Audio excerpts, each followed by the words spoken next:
বিকালের দিকে ভাবলাম একটু শপিং এ বেরোবো। ঠিক শুরু হয়ে গেল সেই সময়তেই বৃষ্টি। দুপুর থেকে দেখলাম মেঘ করেছিল কিন্তু ভাবলাম হয়তো বৃষ্টি হবে না। কিন্তু ঠিক বেরোবো ৪ টের সময় দেখলাম বৃষ্টি শুরু হয়ে গেল। আর এই বৃষ্টিতে আমার আবার একটু খিদে পেয়ে গেল। তো হাসব্যান্ডকে বললাম একটু কিছু ঝাল ঝাল বা মিষ্টি নিয়ে এসো। তাই বেচারি দেখুন ভিজে ভিজে একটু সিঙ্গাড়া নিচে ঢালছে, সঙ্গে চাটনিও দিয়েছে দেখলাম। এখানে মিষ্টি সিঙ্গাড়া আর নিয়ে এসেছে একটু পান্তুয়া।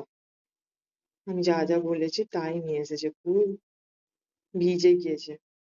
অল্প বৃষ্টি পড়ছে ঠিকই কিন্তু গিয়েছে এসেছে তো ভিজে গিয়েছে। এবার আমরা খাওয়া দাওয়া করবো। আর এই সিঙ্গাড়াটার মধ্যে দেখুন এই মিষ্টি সিঙ্গাড়াটা আমার খুব ভালো লাগে। কেরালায় অবশ্য এই মিষ্টি সিঙ্গাড়া খুব একটা পাই না কোনো দোকানে। এখানে এলেই পাই। আর এটা হচ্ছে ঝাল সিঙ্গাড়াটা। যা চাটনি দিয়েছিল খুব খেতে ভালো লেগেছিল। আর তার কিছুক্ষণ পর খেলাম এই গরম গরম একটু চা। জাস্ট বিকালটা জমে গেল।